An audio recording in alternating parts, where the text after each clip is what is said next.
ટીટોડી કુરક નામના પક્ષી પાસેથી શીખ્યો. આના મોઢામાં માઉસનો ટુકડો છે.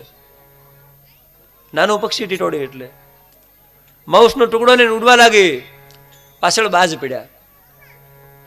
બાજ ચાંચું મારે, ઈજા પહોંચાડે.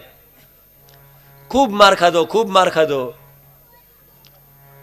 અંતે બહુ પીડા થઈ ને એટલે મોઢું ચાંચ ખુલી, મોઢામાંથી માઉસનો ટુકડો નીચે પડ્યો. બાજ બધાએ માઉસ પાછળ ગયા. જ્યાં સુધી તમે બધું છોડશો નહીં ત્યાં સુધી આ બધા ચાંચું માર્યા જ કરશે. જ્યાં સુધી પકડી રાખશો ત્યાં સુધી આ બધા માર્યા જ કરશે. જ્યાં સુધી મૂકો નહીં ત્યાં સુધી મુક્ત ન થાવ. કુંવારી કન્યા આની પાસેથી શીખ્યો એકલું રહેવાનું. દીકરીનું વહેવાળ થઈ ગયું. હાહરાના ઘરના આવ્યા, ગરીબ છે.